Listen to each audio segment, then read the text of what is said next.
जंगल में बहुत ज्यादा सूखा पड़ गया था, जिससे अनाज और पानी की बहुत ज्यादा दिक्कत हो गई थी। उसी जंगल में भोलू और मीनू चिड़िया और उनके 2 बच्चे रहते थे। एक बच्चा बोलता है, माँ, मुझे बहुत ज्यादा भूख लग रही है, मुझे खाना चाहिए। ये सुन के मीनू चिड़िया ने भोलू से कहा, भोलू जी, जंगल से कुछ खाने के लिए ले आइए। ये सुन के भोलू कहता है, आपको तो पता है हमारे गांव में सूखा पड़ा है और जो अनाज हमारे खेतों में था वो हम पहले ही खा चुके हैं। जंगल में एक दाना भी नहीं मिलेगा। अब जब बारिश होगी तभी हमारी समस्या का समाधान निकलेगा। अभी उनमें बातें ही चल रही थी कि वहाँ पर चिंटू चील आ जाता है। तुमने मेरा बहुत सारा अनाज लिया है, जिसके वजह से मुझे मेरा अनाज आज और अभी चाहिए। ये सुन के भोलू ने बोला, चील जी, आप तो जानते हैं जंगल में सूखा पड़ा है, जिसकी वजह से कोई अनाज नहीं मिलता है। कृपया करके मुझे थोड़ा समय दें, मैं आपका सारा अनाज और फल सब दे दूंगा। ये सुन के चिंटू चील बोलता है, नहीं नहीं, आज मैं कहीं नहीं जाऊंगा। ये मैं पिछले 6 महीने से सुन रहा हूँ। या तो तुम मुझे मेरे अनाज और फल वापसी करो, नहीं तो तुम ये घर छोड़कर चले जाओ। ये सुन के मीनू चिड़िया ने कहा, नहीं नहीं, आप पे कृपया दया करें, हमारे छोटे छोटे बच्चे हैं, हम अपने बच्चों को लेकर कहाँ जाएंगे। दोनों ने मिलकर बहुत गुहार लगाई, मगर चिंटू चील ने उन्हें घर से बेदखल कर दिया।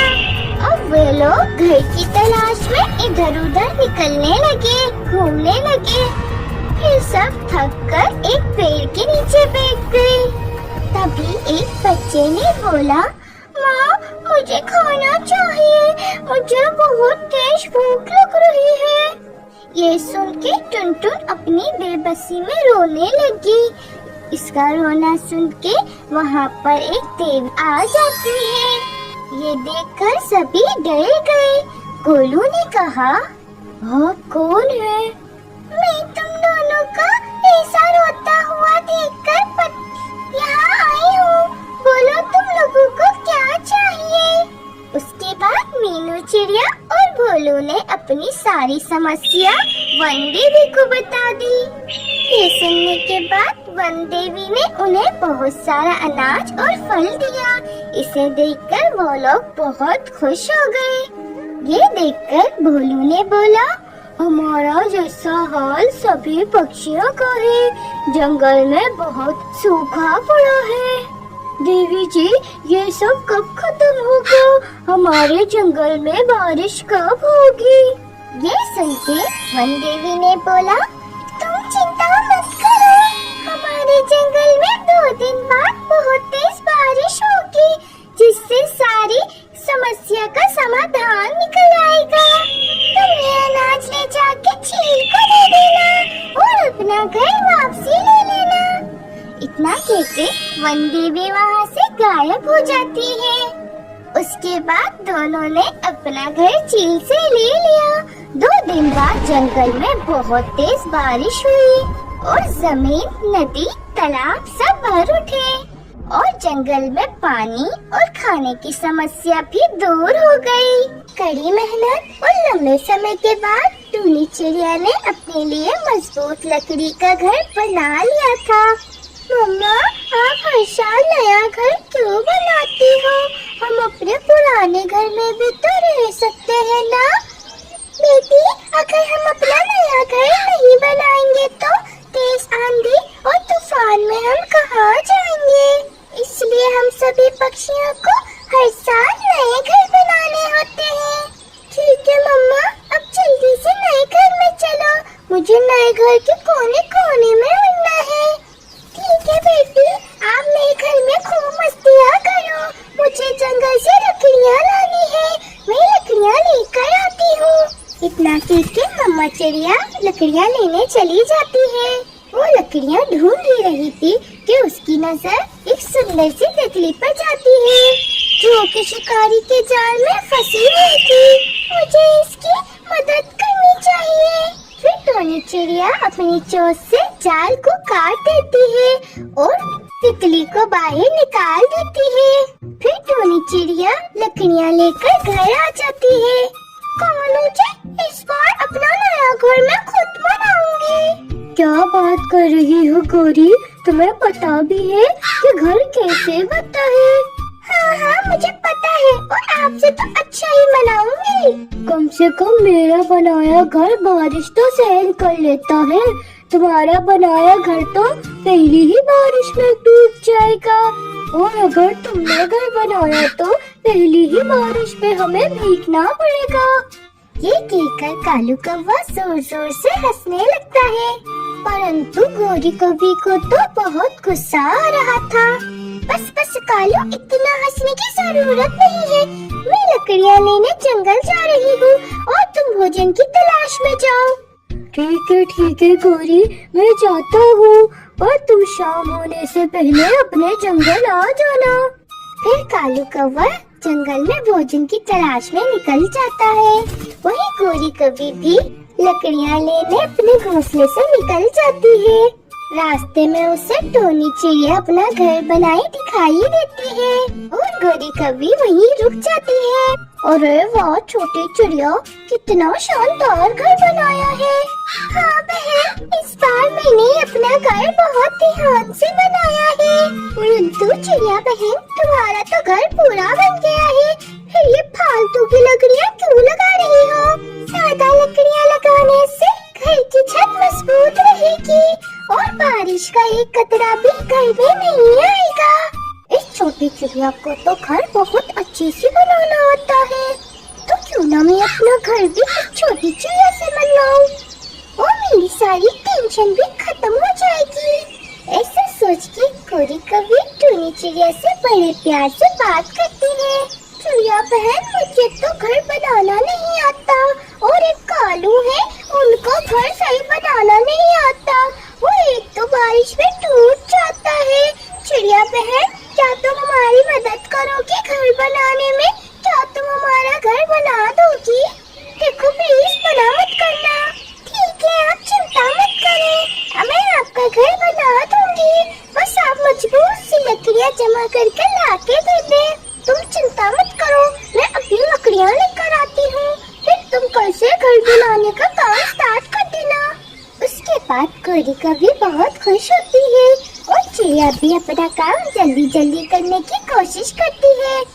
कल से मुझे गौरी कौवी का भी घर बनाना है, अपना काम आज ही खत्म कर देती हूँ। ये सोचकर टोनी चिड़िया अपने पंख जल्दी जल्दी चलाती है, पर वो छत से फिसल के गिर जाती है और उसे चोट लग जाती है। शाम को जब गौरी कौवी लकड़ियाँ लेकर आती है तो उसे मिट्ठू तोता बोलता है, गौरी, हमने तो अपने नए घर कब के बना लिए हैं, तुम अब लकड़ियाँ लेकर आ रही हो?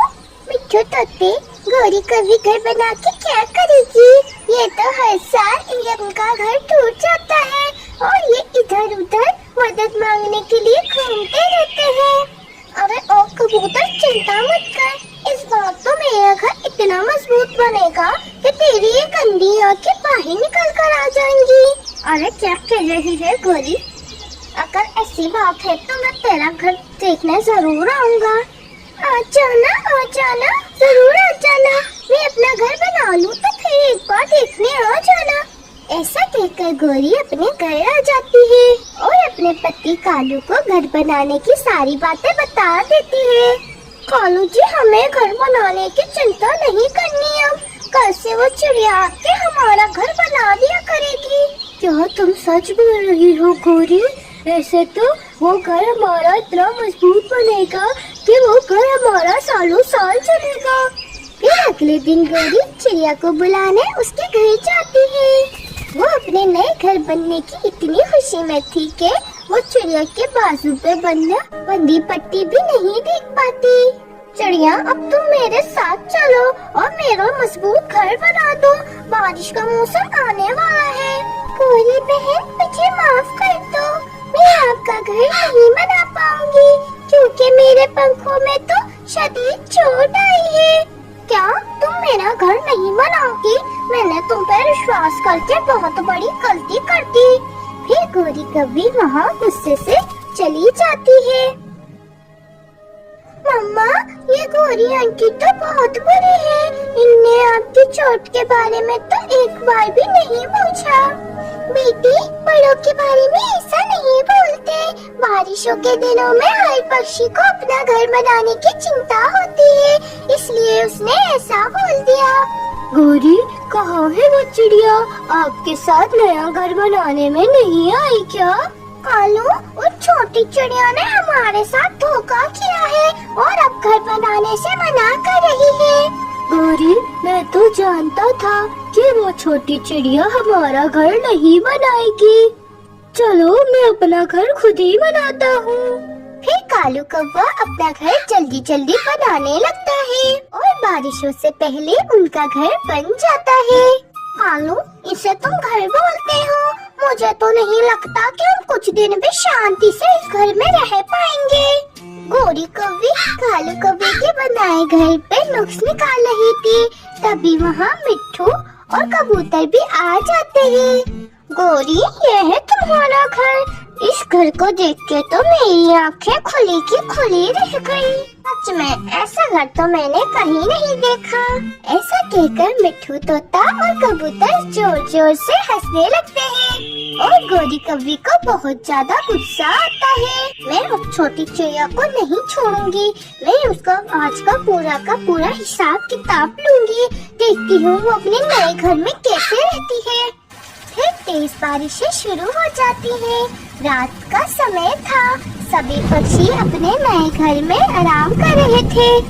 चले कालू जी, हम उस चिड़िया के घर को तोड़ आते हैं। बहुत घमंड था उसे अपने नए घर पे। फिर कालू कौवे और गोरी कौवी चिड़िया के घर चले जाते हैं और उसके घर पे जाके तेज तेज हथौड़ा मारते हैं। इसके कारण उसका पूरा घर हिलना शुरू कर देता है। कालू जी, अपनी पूरी जान लगाकर हथौड़ा मारो ताकि जल्दी से ये घर टूट जाए और चिड़िया मदद मांगती रह जाए। लगता है बहुत तेज तूफान आया है, तभी घर जोर जोर से हिल रहा है। थोड़ी देर बाद चिड़िया का घर टूटने लग जाता है। कालू कौवा और गोरी वहाँ से चले जाते हैं। चिड़िया बड़ी मुश्किल से अपनी बेटी की जान बचाकर घर से निकलती है। मैंने कितना मजबूत घर बनाया था और ये जरा से तूफान में टूट गया। अब मैं अपने बच्चे को लेकर कहाँ जाऊंगी? ये कहकर चिड़िया बहुत जोर जोर से रोने लगती है। तभी वहाँ पर एक मिट्टी का घर बन जाता है, जिसे देखकर वे माँ बेटे दोनों चौंक जाते हैं। टूनी चिड़िया, ये घर मैंने अपने जादू से बनाया है और ये घर मिट्टी का है और ये घर कभी नहीं टूटेगा। परंतु आप कौन हो और हमारी मदद क्यों करना चाहती हो? दयालु चिड़िया, याद करो, आपने मेरी जान बचाई थी, परंतु उस टाइम मैं घायल थी, इसलिए मैं अपने परी रूप में नहीं आ सकती थी। परी की ये बात सुनकर चिड़िया को सब याद आ जाता है कि उसने जाल में फंसी घायल तितली को बचाया था। परी जी, आपका बहुत बहुत धन्यवाद कि आपने हमारे मुश्किल वक्त में साथ दिया। फिर परी वहाँ से गायब हो जाती है और चिड़िया भी अपने नए मिट्टी के घर में चली जाती है। गोरी, तुम्हें पता है चिड़िया ने अपना मिट्टी का नया घर बनाया है, जो इस तेज बारिश में उस घर को कुछ भी नहीं हो सकता। कालू जी, आप क्या पागल हो गए हो? भला मिट्टी का घर भी कोई बनाता है क्या? गोरी, तुम मेरे साथ चलो और अपने आँखों से खुद देख लो चिड़िया का मिट्टी घर। फिर दोनों मियाँ बीवी चिड़िया के मिट्टी के घर को देखने चले जाते हैं और गोरी कभी तो हैरान हो जाती है। कालू जी, ये कौन सी मिट्टी से बनाया है चिड़िया ने घर, जो इस बारिश में खराब नहीं हो रहा? खैर, मैं मैं अपनी चोंच से खराब कर देती हूँ। मोरी कभी जैसी ही चोंच मारने वाली होती है कि वो मट्टी की बन जाती है और वहाँ परी आ जाती है। दुष्ट कव्वे, तुम चिड़िया के घर को तोड़ने चली थी, अब यही तुम्हारी सजा है। परी जी माफ कर दे, परी जी माफ कर दे, मेरी पत्नी को माफ कर दे। फिर कालू कौवा परी से खूब माफिया मांगता है और परी को उस पे दया आ जाती है और वो बुरी कौवे को पहले जैसा बना देती है और वहाँ से गायब हो जाती है और चिड़िया भी खुशी खुशी अपने मिट्टी